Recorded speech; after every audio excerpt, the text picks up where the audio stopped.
Olá, a partir da nossa... Olá, entendido como o caminho funciona e a gente já tendo uma experiência aplicando ele em diferentes contextos, um próximo passo é a gente conversar um pouco mais sobre como esse K normalmente é escolhido. Tá? Nós mostramos duas aplicações onde visualmente a gente conseguia rapidamente identificar valores de K que tinham... pareciam descrever bem os dados. Mas isso só foi possível por duas situações, por duas questões. Primeiro, porque os dados são relativamente simples, poucos, e a gente consegue fazer um julgamento deles rápido, esse julgamento não escala facilmente, mas nem tanto no número de dados, esse julgamento ele realmente não escala na quantidade de dimensões que nós queremos levar em conta no nosso agrupamento, na nossa análise. Olha, ver duas dimensões e comparar as distâncias dos pontos em duas dimensões é relativamente simples, principalmente a distância euclidiana, como a gente estava vendo ali. Mas se você quiser sofisticar esse método de distância, ou principalmente se você quiser ter mais dimensões, fica difícil visualizar a estrutura de grupos em mais que duas dimensões.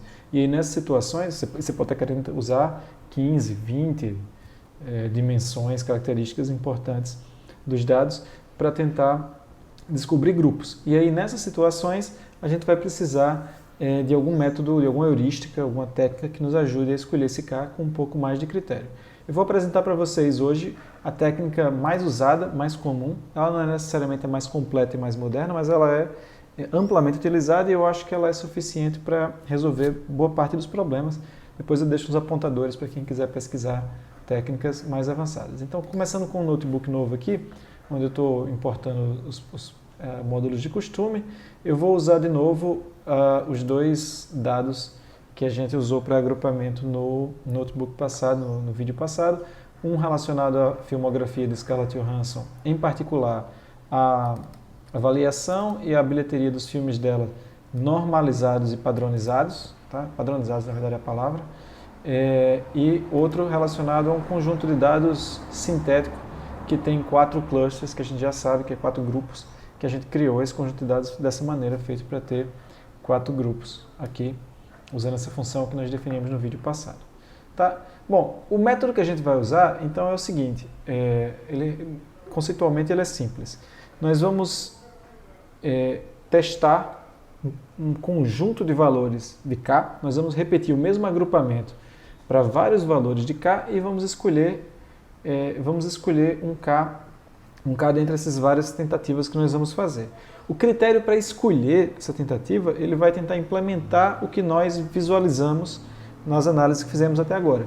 Ele vai tentar mostrar que nós temos grupos que são coesos entre si e tão longe um dos outros. Tá? Existem várias medidas para isso. A medida que nós vamos usar é uma medida simples, que se chama, essa aqui, uma medida de heterogeneidade dos grupos, a soma das distâncias quadráticas. Como é que isso aqui é feito? Você pode calcular a soma das distâncias quadradas calculando cada xi, vendo quão longe cada ponto do meu dado está do centro do cluster. Tá?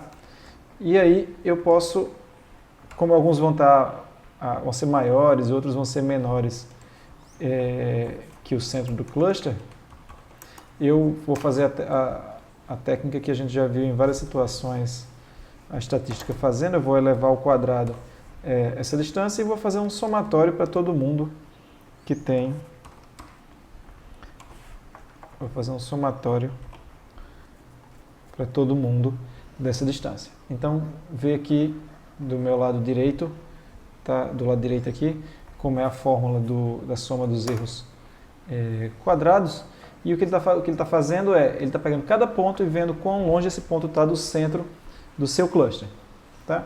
Aí se você pensar, eu tendo 2 centros de cluster, se esses 2 centros forem bons, provavelmente o somatório da distância de todos os pontos até o centro mais próximo vai ser menor do que se eu tiver só um centro, né? Ou seja, se eu tiver só um grupo, se todo mundo for só um grupo, essa heterogeneidade vai ser mais alta, vai estar todos os pontos possíveis vão estar dentro do mesmo grupo, então a heterogeneidade é máxima. Com 2 centros sendo bem escolhidos esses centros, essa heterogeneidade tem que cair um pouco e assim por diante. Essa heterogeneidade vai ser zero quando cada ponto tiver cada ponto for o centro do seu próprio grupo, né? Que você tiver o mesmo número de grupos que você tem no número de pontos. A gente não quer essa solução por outros motivos, mas ela seria a solução de menor heterogeneidade. Então, a gente não quer a solução de menor heterogeneidade, a gente não quer a de maior heterogeneidade. Como é que a gente pode escolher uma técnica melhor, ou pode escolher um ponto no meio do caminho melhor? Existe uma heurística para o ser humano que está analisando o agrupamento usar, chamada de método do cotovelo. Ela é uma heurística visual, tá?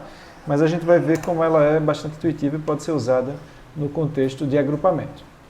Eu vou fazer então o processo que a gente fez no notebook passado, e eu vou começar aqui com os dados sintéticos, que são DF aqui, tá?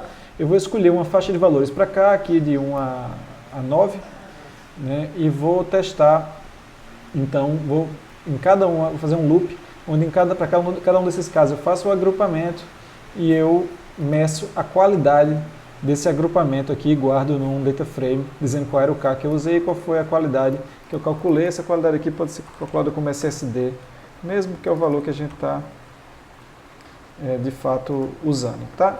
O SSD, ele pode ter vários nomes, um dos nomes possíveis, ele pode ser distorção, outro nome possível é inércia, na implementação do scikit-learn, ele se chama inércia. Então vou rodar isso aqui vai fazer os 10 agrupamentos para mim. Bom, uma coisa aconteceu aqui, é porque eu mudei o nome da coluna só em um lugar aqui. Se eu rodar os 10 agrupamentos, aqui está o começo dos valores que eu encontrei, você vai ver que o K vai aumentando aqui, ó, e o SSD vai diminuindo, como a gente falou, né? Sum of square distance vai diminuindo aqui. E aí, se eu visualizar essa diminuição, você vai entender por que o método se chama do cotovelo. A ideia é que essa curva aqui, essa reta aqui, essa função seja uma curva, né, que pareça com um braço dobrado, e a gente está interessado então em localizar mais ou menos onde é que fica o cotovelo. Por que o cotovelo? Porque, vê só, a distância o quanto caiu minha heterogeneidade quando eu fui de um grupo para 2 grupos. Caiu muito. Caiu de quase 3.000 para 1.200 aqui, mais ou menos, né, 1.100. Quando eu vou de 2 para 3 grupos, caiu menos. Né? Caiu, sei lá, 600 unidades. De 3 para 4 grupos, caiu menos ainda. De 4 grupos em diante, começou a cair bem pouco a heterogeneidade do meu agrupamento, dos grupos, né, resultantes do meu agrupamento.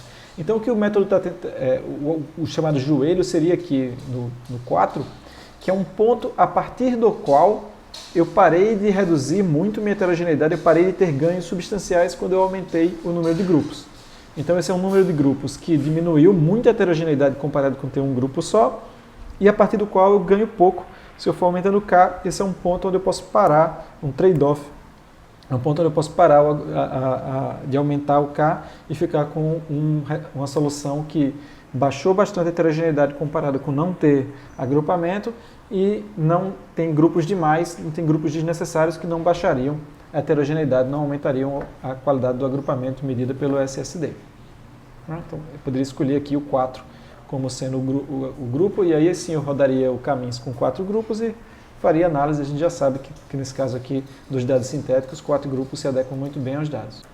Para o caso dos filmes, se eu rodo aqui a mesma análise e ploto o resultado do SSD, a gente vê, por exemplo, que houve uma queda grande ao considerar 2 grupos comparado com 1, 3 com 2. A queda do 4 com 3 já foi bem menor. Então talvez eu possa pensar, será que eu quero 3 grupos ou 4 grupos, né?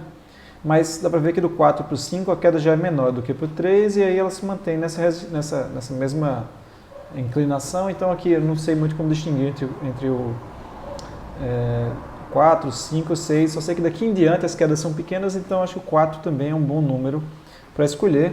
Para fazer análise, provavelmente seria uma boa ideia dar uma olhada no 3, a solução com 3 e com 4 grupos, e ver se os grupos ficam mais inteligíveis, mais intuitivos, mais expressivos com 3, ou com K igual a 3 ou com K igual a 4, e aí escolher um desses dois para seguir a análise.